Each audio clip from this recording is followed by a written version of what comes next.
représentant légal reconnu auprès de l'État congolais. Voilà où il y a formation dans la zone.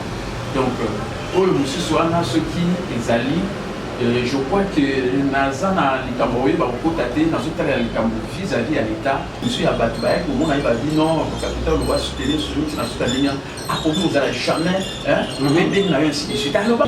Archevêque général Tanken Dati n'a fait un mandat naïe. Mon polo, tout ça, la passation, c'est-à-dire que vote il y a général sur le Salama. Et pas il y a une 9e maire. Il y a parce que dans un vice-président, il y a Azar Tankenza. Otika Ranini, pas de Dokamba, Otika Ranini. Bien. Tout n'a été dans le rapport. À tout à dans la bureau, on a gardé aux Arabes. Et pas de Haïtina. Bah, machine, dans ce Sika, ordinateur. Non, c'est-à-dire que machine, dans Sika, on a imprimante, banini, ordinateur.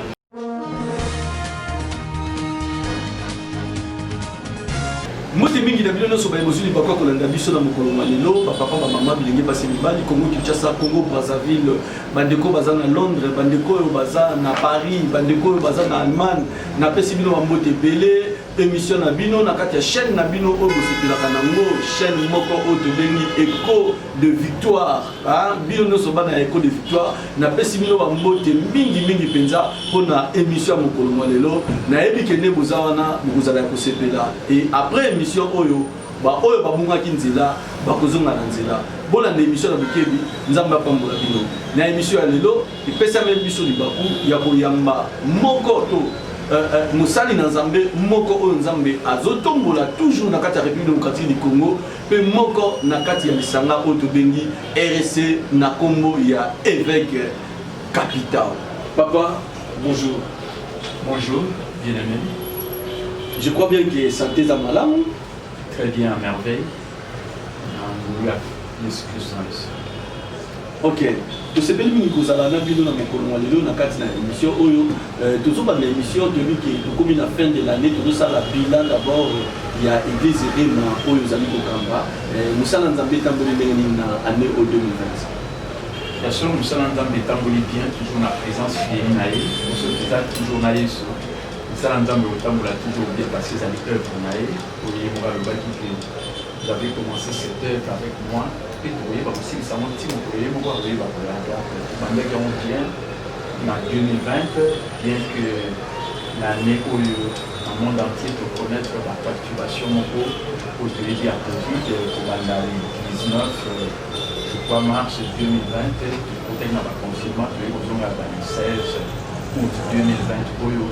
Et voilà, pendant tout ce temps, malgré le confinement, vous avez toujours en ligne pour comprendre la bonne nouvelle de Jésus-Christ. Et voilà les lots. Nous avons fait à mois de novembre, pour aussi cette année pour la salle de novembre.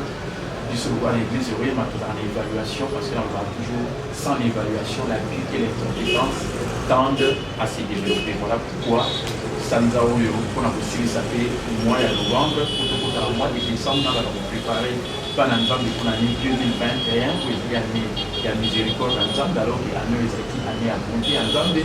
Voilà pourquoi, dans le séminaire, nous avons la semaine prochaine, nous allons le 23 à partir de 16h30, vous pouvez vendredi, le 27 novembre 2020, de 16h30 à 19h, on a banali à 34, on a commune à 14h, on n'est pas église, je vais malamu, triomphe toujours, ils allaient dans le thème le plus important, Dieu récompensera la fidélité, la loyauté. Na thème wana après parce que ça thème moko kitoko na limito solo la penza dayebi ke yo za la penza muta ba vérité na ba vérité o za la kanango okosunga peuple na nzambe lelo. Alors tozo kende na branche moko oyo lelo soko tali église du Christ au Congo. Donc pardon dans de la église des réveils ensemble au Congo. Tant aux autres yango ozongisi makanisi no sima ndenge église de réveil bandaka na ndenge eza lelo okoki kopesa biso couleur ni bon oyebi église nyonso surtout oyo biso tozosala de la quelle que soit ezala locale ezala plateforme ezala confession religieuse faut toyebaki ezali église ya yesu kristo yesu aza motu nango donc so tocomprendre nango ndenge wana tokoyeba komema nyonso la vision église corps de christ oyo yesu aza motu église église eza nzoto na ye oyo nyonso ayambi yesu lokola mokonzi mpe mobikisi aza membre individuel na kati ya corps de Christ lokola yesu alonga satana église wana mpe kozala église moko triomphante et voilà pourquoi nga namonaka ezala église locale na ngai l'amour triomphe toujours ezala plateforme oyo nga mpe nazodirige oyo naza mpe fondateur nango au milieu universel des sacrificateurs ezala mpe église du réveil du Congo oyo naza moko ya bamembre fondateur initiateur et je crois que il faut réfléchir à l'église corps de Christ yesu moto moto église eza nzoto mpe moto nyonso ayambi yesu lokola mokonzi mpe mobikisi aza membre na kati ya corps de Christ ce qui fait que na vision église corps de Christ oyo nga namonelaka église ekoki koéchoué te kozalaka toujours bien peut-être soki naona baniveau ya l'église locale na biso epai moyini satan aprofitaka ayeba kokota main tokoyeba tout simplement que soki tolakisi bato ke yesu moto aza moto église. Je crois que tout a toujours une vision église triomphante, quel que soit le problème où il est dans l'église locale, dans la plateforme, comme aussi dans la confession religieuse. Papa Capitao, moko ya RSC. Moko ya RSC, fondateur, cofondateur. Donc parmi les cofondateurs, aux Anakati. Si, c'est-à-dire que parmi les membres fondateurs de Benaka Initiaux. Ok. Quand on va reconnaître l'église à réveil du Congo comme confession religieuse, 6e confession religieuse à la République démocratique du Congo. Et d'ailleurs, notamment, il y a un président honoraire, Joseph Kabila, on a débat pour reconnaître l'église à réveil le 6 février 2003. Donc parmi les 13 pasteurs pour Bazan Kati pour la reconnaître l'église, Nanzela, il y a le ministère de la Justice. Archevêque Capitaine Mbonde, Aza membre fondateur, initiateur, donc Naza Moutouoyo, Isa RSC, Isa le roi de Dieu, n'a vu ce photo battre la épo, et tout le monde allait en Olympe, et ça les cinémas. RSC le coup la bébé Nabiso, vous allez laisser nous répondre à des trois questions à RSC. RSC le coup la bébé Nabiso, tant que vous avez la RSC ou la Lelo par rapport à Nenge RSC comme divisé. De l'autre côté, RSC a dirigé l'évêque général Dodo Kamba, Bipayo Bino Ouzali, et Kuna Ouzali, le Kola Mokambi, Obazobenga, président, il y a comité des sages. RSC Moussou Nanga Muguna et Kamami na évêque général Soni Kafuta. Bon, il y a qui président, il y a qui Moko Nakati, il y a qui dirigeait déjà à l'époque. Vous avez quand il faut que la église. Le bénin on a pour vérité peine à moins vivre voir parce que c'est-à-dire que dès que l'église monter nous sur la et ça va dans l'église locale, dans la plateforme bien confession religieuse de quoi pas une option dans la République démocratique du Congo, bateau vous en a au monde à Makamundé moko ba ça va bien aussi la moko de confession religieuse de quoi c'est l'église du réveil du Congo. Maintenant la zone de l'église du réveil du Congo est à l'église locale. N'a reconnaissaka église moko na kati ya mboka. Ezaka l'état. L'état mon ani ministère de la justice. Aussi que ce qui est tenu motuna wana na répondre par rapport à l'état azomona nani oyo azali ko représenter église telle vis-à-vis à l'état oyo à reconnaître. Et voilà pourquoi pour nous à la légal je crois qu'il m'a fait na vous allaka na lolenge ndenge wana. C'est-à-dire que l'état zomona or lelo ndenge yo moko utikoloba na éviter ce qui nous a l'information au contraire au ngai pe na yebi que l'église de la République du Congo les ana oyo azali prophète de Dodo Kamba le pour la évêque général représentant légal reconnu auprès de l'état congolais. Voilà où il y a formation dans la zone.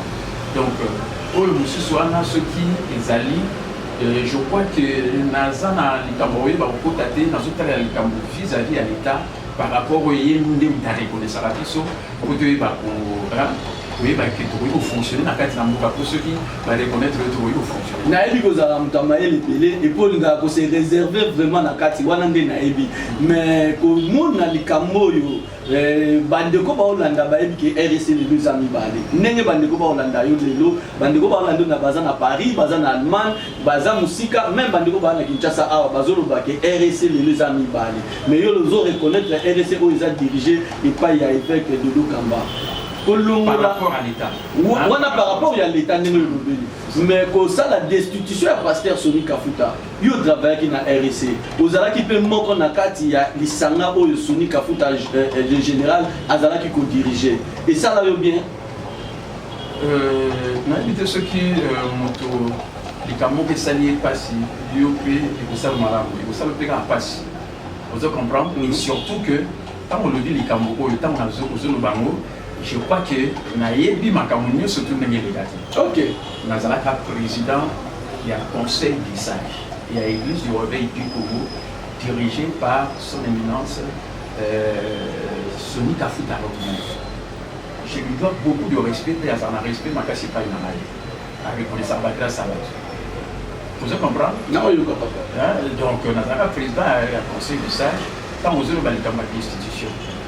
Et à un moment donné, si on a le bâti, les cambouis d'institution, on a mis salami. Il y a en tant que président du conseil du sage. Mon pour les salamaka parce que on a eu plus ça va l'État y a pas makambo que l'équipe de sauter.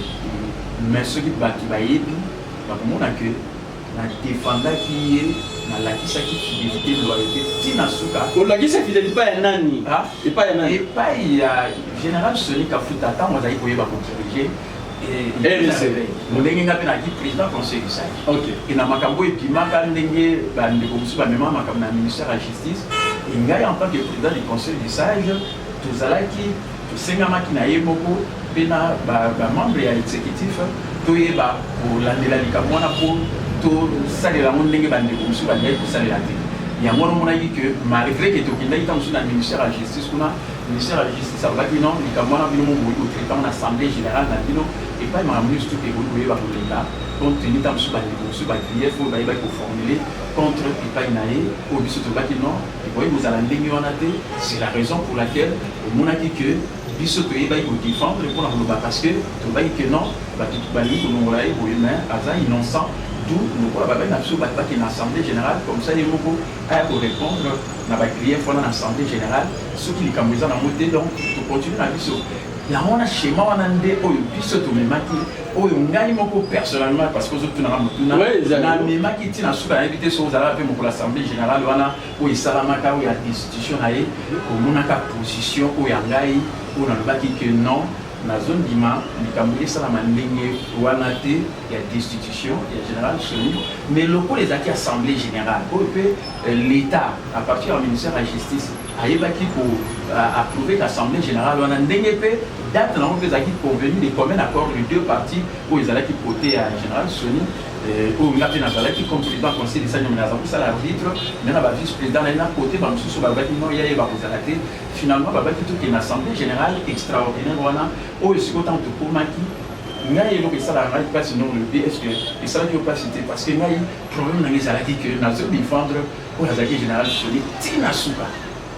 Pour l'assemblée générale, et nous avons Souka, nous avons avant d'aller pour ça l'assemblée générale fait décision à pour ça dans le but d'état makamboza boye parce que dans mon écrit lettre moi il va dire non il a fallu tout à la chose il a pas jeudi tout à la vendredi dans le ministère de la justice malgré que dans le bac Congo Diomoko contre épelé à l'assemblée générale n'a évité ce pour ça l'année parce que l'assemblée générale des alaka souveraine donc na la qui ça qui a monté na suka problème dans les alaki vous dire battu peut-être batalaka et ça n'a moko na zana libuta na moi china na zana bana et ça va on peut passer au monde que il a défendre mon tour mais comme il a su qu'à tout temps sous côté monsieur Bazo le non tant sous il a défendre le général solitaire pour alors que les choses ont été claires ndenge ezali tina suka na la qui c'est fidélité na loyauté na moto tous ala qui na avant même que tu destituer au salama o ngai tant sur na baki non tu voyez aux élana nous total la bali mais assemblée générale les ala qui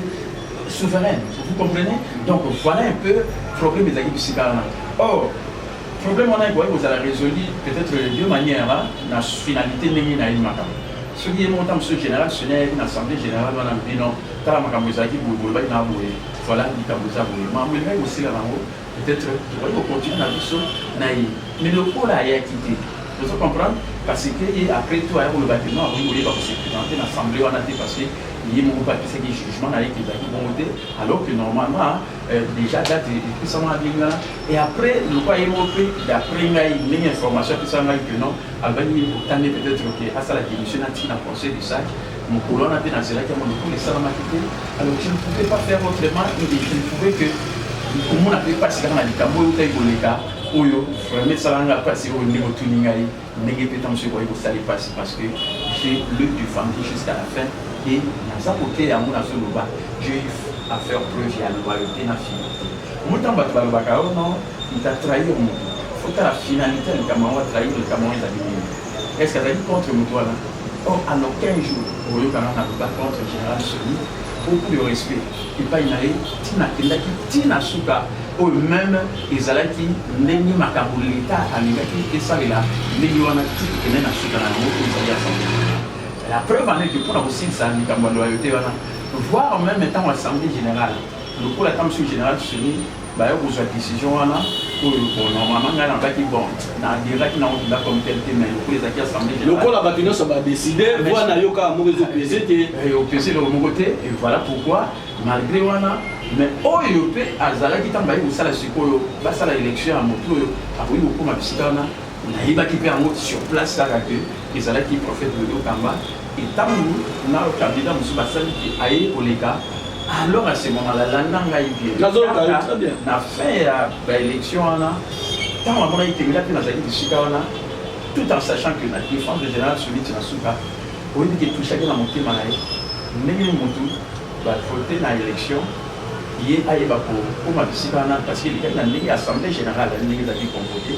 Après, à Yakoloba, na mona mototé pour avec la fidélité loyauté envers le moteur avec koyeba ko service c'est-à-dire par rapport à la génération et tout chaque moté mana le bac sauti ngai na mei koleka na komi le président et à l'église arrêté en tout cas moto na ko na travailler na ye ezali docteur Kapita Omi tout en sachant aussi que voilà l'évêque de Dokamba il est même dans le bien parce que état yo moko na position na ndinga na défendre général Soni celui qui t'a sur la salle élection va connaître et c'est nous va nous à l'équipe d'après eux. Est-ce que nous avons une équipe qui a qui se qui a défendu? Il y a peut-être appelé le Bakana, il m'a retrouvé. Yo, il m'a retrouvé parce que ça m'a maïl, mais biso tu dois dans média, tu m'as dit déjà comme on a Kana, il m'a retrouvé salama, na continue na mupandio ça. Non, là n'a bien, na mupandio na. C'est voilà na lobo na fongo na ngaka pe na kangi yango, ko la na tena fongo ka pe na kangi yango. Na bien photos za na bonzambe. OK.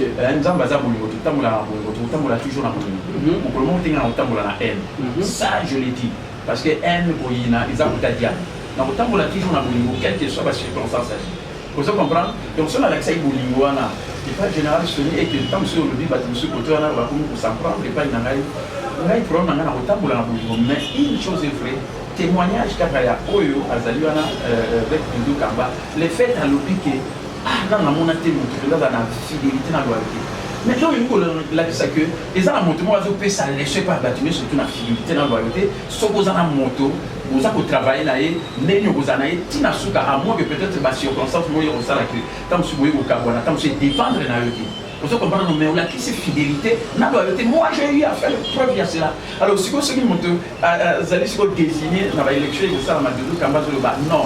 Les faits dans mon témoignage, mon a travaillé, maintenant je suis à la tête de ce qu'ils ont dit.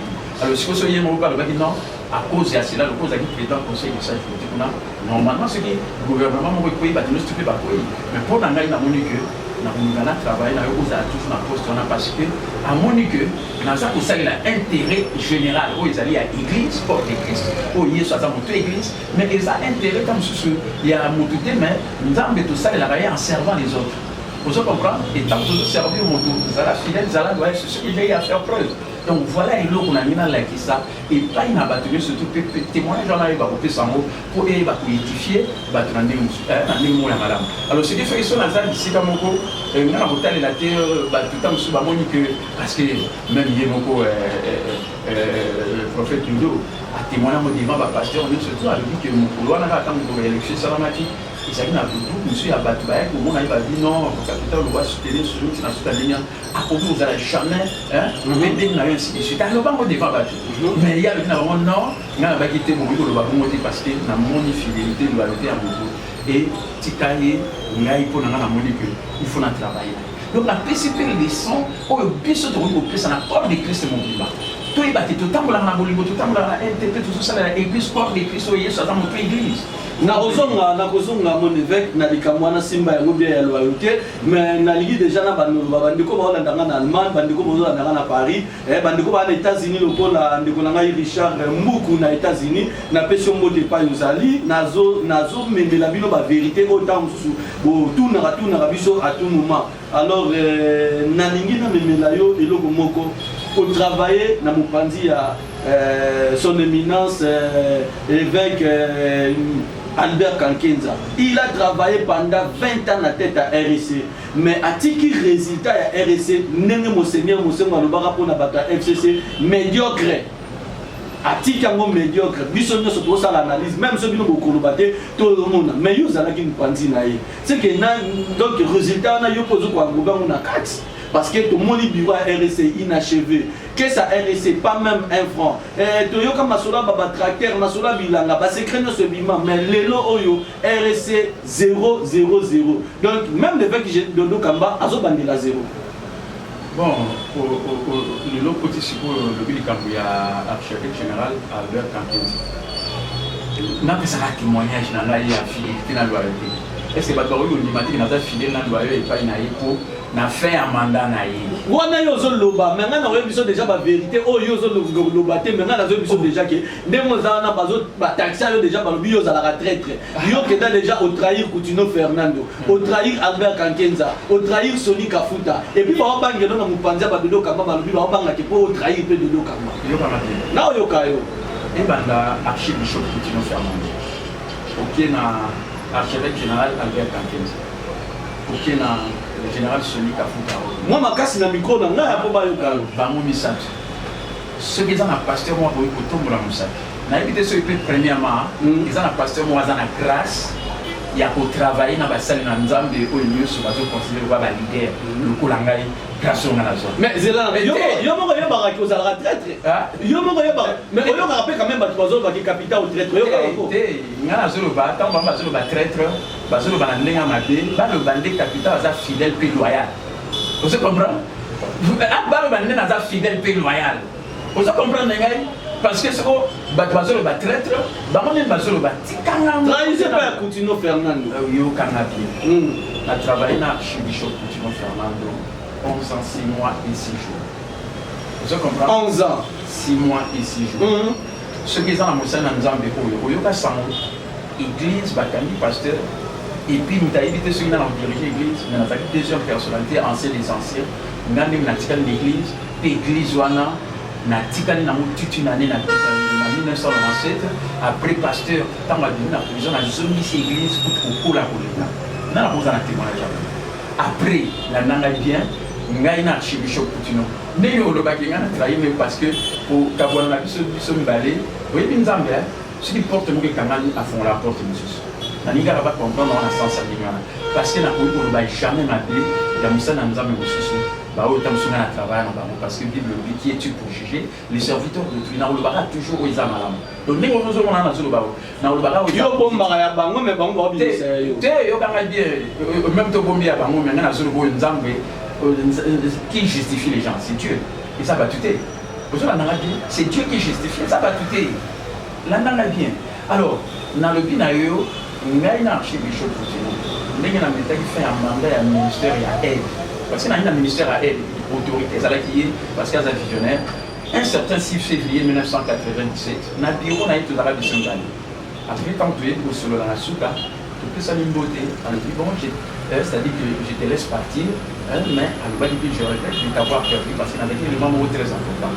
Bien qu'il y ait un mais mon cabane a bien Coutinho Fernando. Si, tu peux saluer une beauté bien et après, tu cabane par le finalement, bon, nous allons libre au Kenya, ainsi de suite, dans le ministère. Tout ça, ils sont balayés. Moi, si maman Bishop Coutinho a quitté, moi, si je suis chérie de fille, à ça, la tête, ils sont libérés.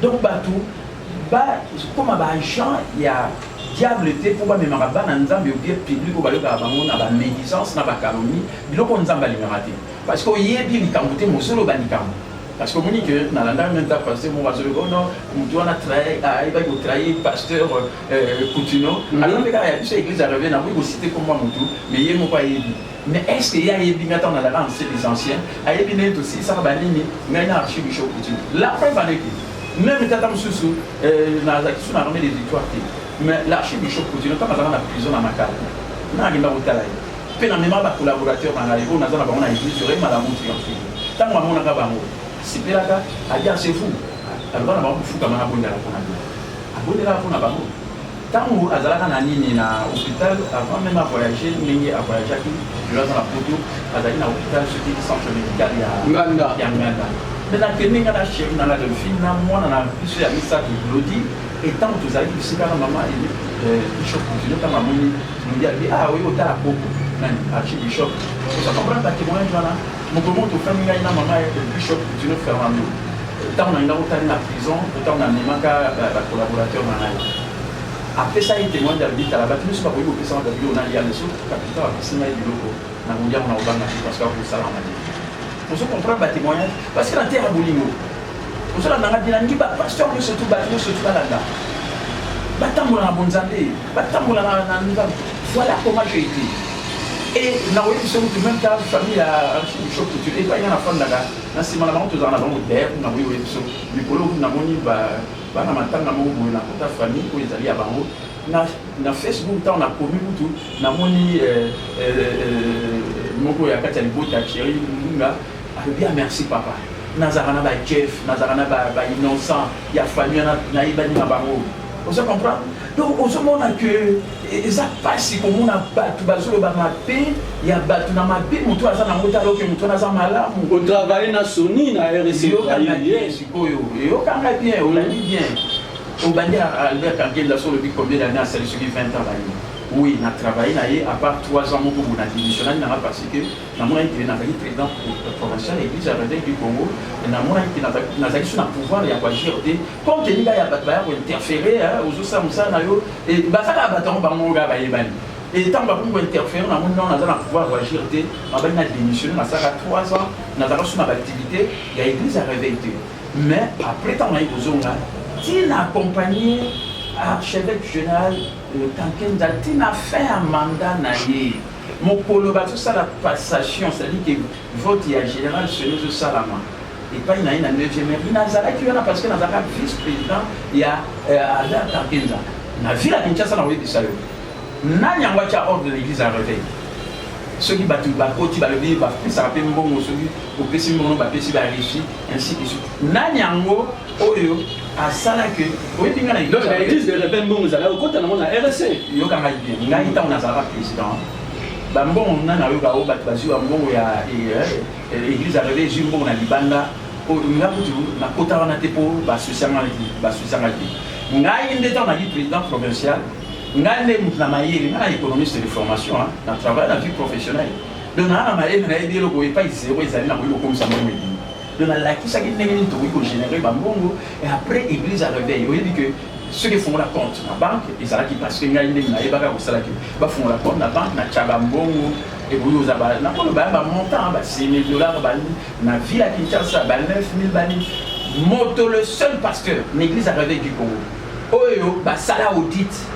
Andimi basale audit dans le conseil des sages tant général souvenir d'aller diriger et ça et puis tant la salle audit voilà après tant on a eu un problème dans la ville à Kinshasa on a dit non on a ça la réunion reprise na sala on a prophète Dodo parce que azara fait le la fils na na ville province à Kinshasa donc na sala quand les autres kendo otika ranini pas Dodo kamba otika ranini bien tout na té na rapport wana akuta na bureau na ngai kambe muza awako et pas tu vois ba machine dans ce sika ba ordinateur non c'est-à-dire que machine na sika on a imprimante ba nini ba ordinateur il y a sika na carton les documents on a somba ils allaient na ville à Kinshasa ba biloko moi ebele même temps tout na mbongo on a généraka terrain moko to so na kinga 4 20 hectares na ba image mais kenda wapi ngande mutu na sombaka na zana ba image quand on a longwa ki na ngai na tiki yango quand on a tiki ba tika la fali ba sala suivi mais ba sala ba suivi na moto na kaka yo kanga bien bala poto donc système bukanga l'autre yo kanga bien ba sala ba suivi ce qui fait que na yo kanga que ba côté kuna l'état le ba non ba nyoso ba dai côté kuna ba longwa ba parce que on so ba mo ba kende quelque part pour ba tika terrain on a na compte à l'état et ce qui fait que le terrain peut ils arrivent les équipes ça na on va se faire le quoi a suivi ça la raté so ba ça la suivi par contre le non ah biso ils appellent l'état le RSC s'appelle partenaire de l'état peut-être les mecs au tika 20 hectares na zone et puis maka na mbongo te uti na libanda oyo ngai capitaine Mbombe président provincial église à Réveil oyo général $3 000 ils sont maman na terrain Donc, nous avons bâti mon coin pour Sakanati. Alors, nous avons accompagné Père Albert Kanken-Zati dans Soukanata, qui est vice-président en charge des finances. Mais un chèque qui n'est sur le lot à tenir. Bon, parce qu'à tenir, ce qui est vrai, tout le la vérité. Papa Albert Kankenza, 20 ans na tête à RSC, échec na gestion. Non, c'est-à-dire que dans le échec na gestion, c'est-à-dire que ils ont un résultat où l'église a révélé, où ils ont entre autres reconnaissance, ainsi de suite. Mais ceux qui ont qui autant que salamité, il y a ceux qui vont profiter de la compétence à battre, ceux qui pétangent comme un vice-président, ils vont permettre de faire même au monde à résultat parce que la ville de Kinshasa aura une tête, n'a prouvé. Na foule si ba porte na yebi ko so ba terrain ba mbo beaucoup dans l'église na ça après ba boîte ici ya mo kasi après ba boîte qui ça après ba retirer na bango yo confiance nene pe lelo ozo e baté mais déjà biso toza bato to sala ba investigation ndenge pe bazolu ka ba retirer yo poste wana po tozo yo ka pena nungu ya mutu moko azo kende na cesse po azo veste azo poste na yo na otangelo musima kala ko ndiye na zo zongira to sert par un Yesu Christ. Vous comprenez? Dans l'église, dans le ministère, au ministère, dans le système, c'est là où prochainement, si nous avons l'occasion, dans le système est réalisé. Le président même Nambo quand on a fait ça la consultation la régularité pour na kila qui passer na passer la idée où ils ont et là vraiment pour tout ngala olingana lo bango yo nani ke yo lo bango té siko zela na yo président ya comité des sages mais papa évêque général Albert Kankenza a eu invitation pendant que pasteur Dodo Kamba zala na Kinshasa té il y a que représenter kuna ya pour que n'était parce que yo nous a comité des sages ceux qui yo otika la qui mais yo otika ni ndenge ni yake au moins quelqu'un on a déjà que quoi pour moi déjà.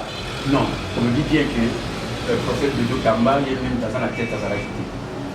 Il n'a pas été à la quitté, mais mon polo, tout ça, il va travailler et puis pour que si vous il va pour ça la synthèse dans la mondialisation.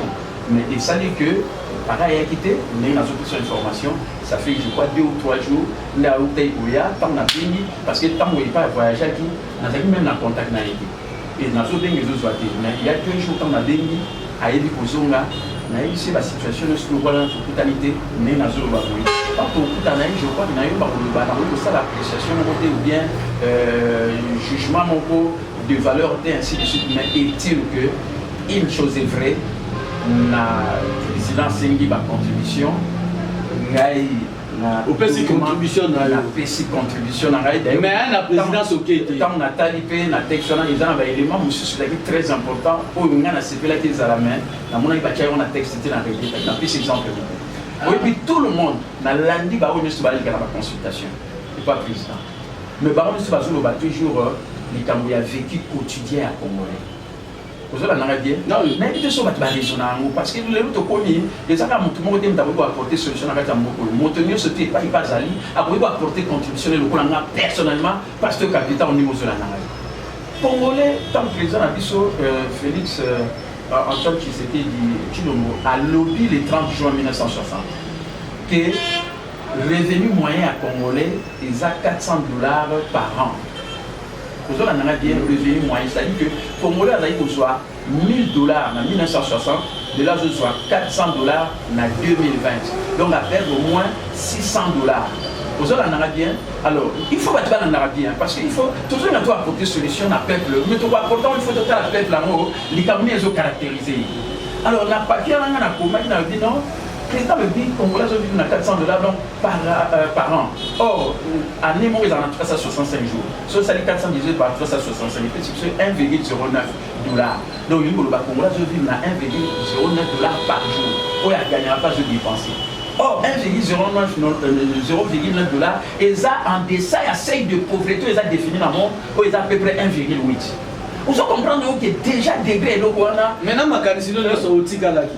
Au Tikalaki, nous avons même qui ont la présidence au Tikalaki. Bon, la Narabi, pour n'avoir que avec évêque général de Lukamba, le pôle Azara quitté, n'a pas pour Loba, Isate, Loba et Morazumi, je crois qu'il est là. Ok, d'accord, merci. Nazo qui est parce que TV à la Kamangonga. Mais la ligne to solo la Kamo, to Silisango, pour opérer cet éclaircissement par la bande de Kono sur Bazo Landayo, où ils ont partout dans le monde de Bazo Landayo. Na général Sonic Kafuta. Olobi papa nani bosolo la papa Poutino na papa général Sonic Kafuta pe bosolo la na bino. Oui, tout a dit bien, mais ma camoufle a eu beaucoup hein pour néguer bandi ko balinga pour sala que ba longolae li poussé ba longola ba même en la justice mais tant qu'il assemblée générale et au tomber sur dans le cambia institution au ngai je continue à dire que na yeba qui pour attirer que comme tel na moté une mongolandia dans sa inga modi va assemblée générale na va ça les monter vous comprenez et le point c'est là que même là ngam ça la choc na yé mon côté certainement ça les choc et surtout que ngai na moment na linga qui na monake général Soni na yebi que lundi makambo il est là jeudi lundi tu auras na bureau na alors bon merci parce que vous accompagnez vous m'aimez bandeko na ndeko kena na justice ti vous maman qui na suka ye mo alo ba kiango et pas une ambition de tout ça qui on a na bureau parce que moi tout ça là tant pour rendre restitution na ba date où va c'est pour l'assemblée générale pour le ba comme ça vous comprenez alors si ce qui est à gens qui passe dans le Cameroun et que le Cameroun si quoi restituer de salama et que ngai na kele ko défendre malgré wana na sala na sali même et ça mine de guarante certainement à au monde n'est temps ce soir donc à sa conscient là na lito ke na ngala mukuso bosolo la raté bosolo la raté problème ya bosolo la eza problème tout ça en bon terme ok ce que ça va dépendre pas na yo ne général Sonia Longwati ah ce que ça va dépendre pas na po na yo ne général Sonia Longwati wana te oui bisoni aya qui mo kwa on ba ki kameza buza bu vous comprenez parce que tu as quoi appuyer comme si ma bonne monsieur ya quitté vous allez en bien mais na regretter ga que opportunité ni plus ça m'a quitté alors si ko ngai personnellement na boumine tout pour na défendre mais na mon elo quand ya aboutir te ça est quand même pas si quand vous comprenez mais au moment ba organisation ba tu as assemblée générale sur ba décider malgré que yo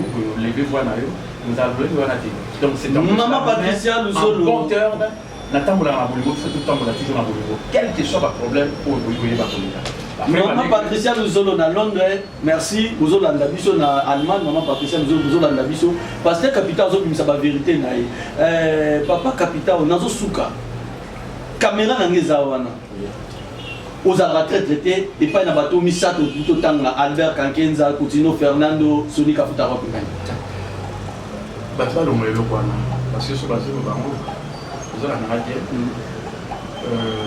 ils ont malamu déjà bolingo te ozomona kaka mutu est-ce que bango bazangai tant na zalina Coutinho tant na ina Soni Kafuta na Albert Kankenza bango bazangai te zangai na zakana banda ozo comprendre ngai alors ce que so nga na zalina bango na epesi témoignage na ngai na archibishop Coutinho na epsi même na famille na ye ndenge lolenge tozali na epsi na Albert Kankenza ndenge tozali d'ailleurs kutu dernièrement ntango abenga ngai alobi na atala likambo ezoleka boye bato bazoloba boye ainsi de suite ndenge nini bozoloba te bon nasalelaki yango nanu te mais tosolelaka na ye la preuve ane que ntango basali passage ya pouvoir ye ntango mandat nisili général Soni aye kokoma nazalaki bisika wana nazalaki ntina suka ya mandat na ye so nabenanga ntina suka ya mandat na ye wana nde odengi nga traite otuni ngai pourquoi olongwala mais nakendaki ne ntina suka ya mandat na ye ozolandanga bien et puis général Soni azwi et ntango azwi sikoyo général Soni ntango aye kobanda sikoyo général Soni ye moko nde moto alobaki ngai na kotravaille na yo mpe ensemble na bamembre fondateur mosusu ntango tozalaka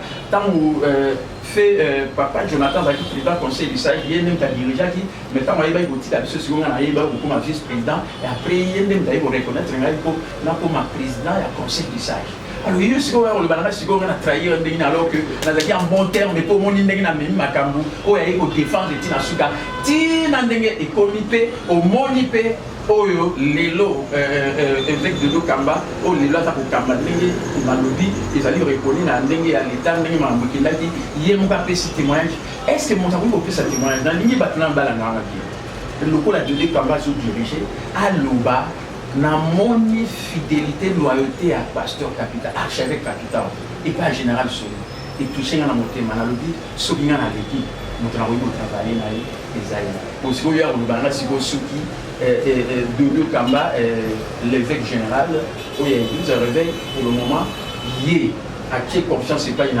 est-ce que mon a trahi n'a pas les contrats et pas une parce que le quoi Nicolo Azala quitté négation étant au coup d'anaïo parce qu'on a changé la gamme oublié ce qui a changé ainsi de suite mais les cambios à poste et donc on a nina va vous préciser bah tu vas tirer la capitale on va mettre dans les cambios là oui là-bas poste nani on a travaillé la vie professionnelle après la démission la type naïo au coup dans mamanza il y a une question là dans mamanza mais on a oui la poste jamais. La poste. Il semblerait que pasteur JBK a pardon et pas il y a d'abord pardon il semblerait parce que vous avez vu ça dans ma vidéo. Vous avez vu ça dans ma vidéo, pasteur JBK a qui kokutana pasteur Albert Kakenza pour na pardon. Mais il semblerait maintenant, que azon ndapo azo poste il y a président du comité des sages. Comité des sages en Zanani, pasteur capital. Nasko na eu la question information. Parce que ce que c'est information on a vous na dit mama on dit bon na okota on dit na vie va soyez positif tout les événements. Donc soyez le mot de vidéo. Vous comprenez? Maintenant il y a le mot de campagne ngazali wana pour se reconnaître le président conseil des sages ils allaient à voyager à où tu peux en tout tu n'étais pas tout dans les trucs sur là voilà des trucs si on a bino de boutique là qui pasteur JB kaza na ngambu sikoyo na minute waza na ngambu na bino to waza na ngambu soni kafuta yo ndem to pesa information vous allez la radio mais na yebi information ni le gadi il faut na mona ki azaki pas général celui l'assemblée générale mo basala ki wana après oui pour plus à témoignage il faut se réconcilier na archevêque général na landa jambo pe Olanda jambo na landa jambo OK vous comprendre mais ce que vous le baki azana ngambo côté boye na za information na za elo ba robate parce que ba so yebe le OTTC question ya suka pona makamba RDC pona zokanga awa soki lelo ba bengisi bino ba fandisi bino ba biboyo kana bozaba na tata moko bino so basali na nzambe lelo bozongisa confiance na bino nyonso et pas ya général Soni Kafuta yenda diriger bino position ya pasteur capital bobe ozala si vous avez une démarche à l'État ou bien parce qu'il y a du point de vue à l'État, on a dit que l'État doit se reconnaître le Kamba, on a dit parce que ce ça va dire en fonction de l'État, même on a beau fonctionner, ce que l'État comme ça se reconnaître, du moins on a l'information, on a dit que les gens mais aux démarches on va éviter, mais ce qui est Kamba pour eux, quand on a ban en Nzambe parce que nous avons toute l'église des Aïesu. Donc, le but qu'il est doux et agréable que les frères demeurent ensemble. Vous allez à Monko. Je crois qu'ils ont bêté parce que ce n'est surtout tout le bac à RSC, ils ont Bissonios. Ils ont eu, ils ont Anga, ils ont Bissonios.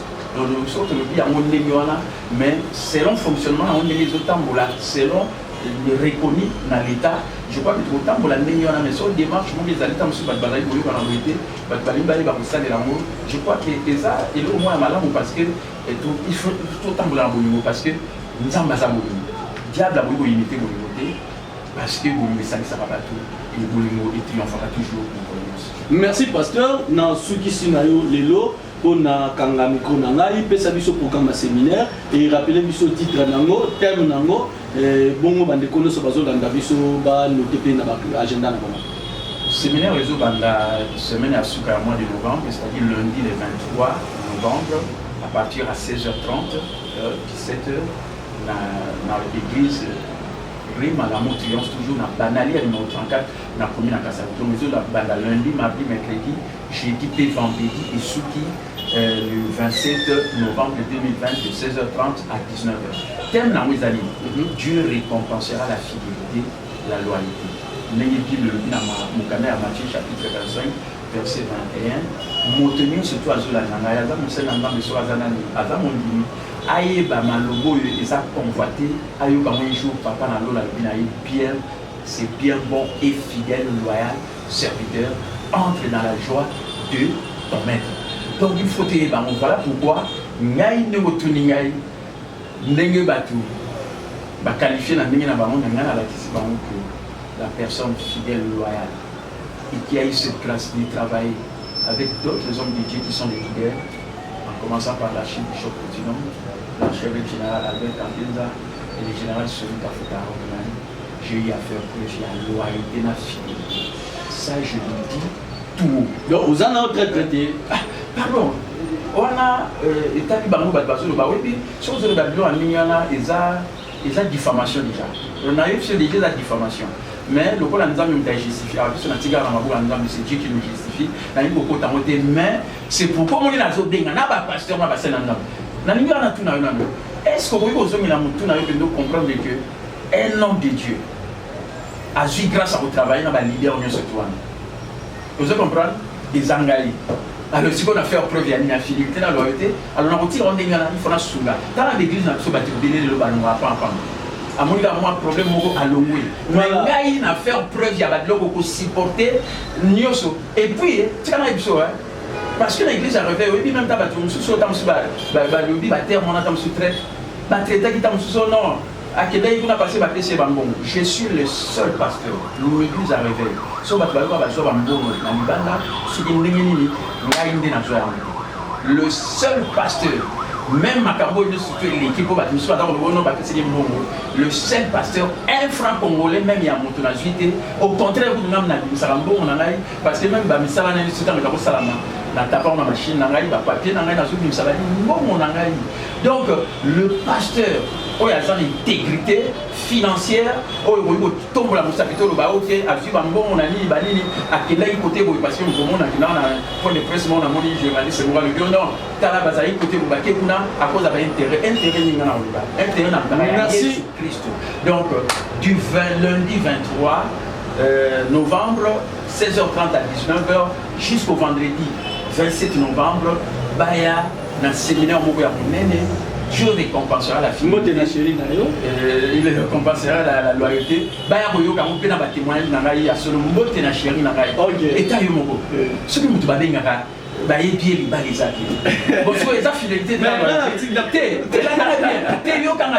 est-ce que mon n'est pas pour pointer pour le bail à traite aussi longtemps 35 ans à vie conjugal dans la chérie dans la Adolphine j'ai les balles les avions voilà le baraté tout le baraté est-ce que ça va je vous salue maman Dolphine je vous salue notre très chère maman je vous salue mais là on a même sauté d'ailleurs 2021 travailler ici na yo encore makas wala penanga na oloba parce que ça na ministère na yo parce que na même on a ke makambo nyonso yezo lekela bino na kata RC banimba oseka ça je veux vous dire la vérité banimba oseka lobby na landi bandeko bana poto boyo kanga très bien lobby na landi biloko mo na réseaux sociaux na yo ba ki monter ma passe la fois passée les ana pasteur bravo azan na Équateur pasteur bravo Azan Équateur. Alors, on est à il y a une photo. On a eu aux atterrants, on a fait formation, on a la journaliste. On n'a jamais sur notre émission, vous voyez, Balobama bien Moussa Nanzan.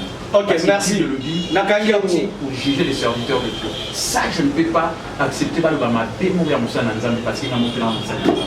Merci. Nakanyango bandeko balandi nasuki awa. Nakoyo kanga émission de ça toute fois salut bandeko bana da biso na musika ba o bandima pour supporter émission oyo pe bazuza biso en charge à chaque fois. Là je pense beaucoup plus dans ndeko na biso Richard Mbuku na États-Unis donc papa Richard Mbuku na États-Unis ba mote belé Joe Lusanimeso wana ni boss 4 fois patron na Bundes. Et puis, tout le sanité, Jean-Marie Kimondo. Au pétrole, papa n'a dit GMK, Jean-Marie Kimondo. Boss des boss encore, 6 fois boss, na poto, Bamou de Béné. Et tout le monde na Ricky Bazouna Paris, tout le monde. Merci, na maman n'a dit Luzolo Patricia Bamuzolo, Bamou de Béné. Et puis, merci, Nabilo Nosobozala qui branché la Kolanda Bisso Awa. Numéro dans Nazawana, Bourgo Benga, et Bandiko Bana Kinshasa, et dans la Bandiko Banda Mouka, Bourgo Benga Bisso, et tout ça on a pour Nabino. Tikaki Mia Bobo, tu peux me causer la carte Nabino. Nazara Gina Papa Nangai, évêque, Nana Benga Kaye, mon évêque, parce que Azam Tamaï, les Bélé, les balles, les lengues. Wana Penza, tu peux nous envoyer na ote, au calculer na ote, pour ce qu'on bani maté Wana. Si le bon nom a été libala, elle est papa évêque capitao, tu peux signer ma moté, botika la malam.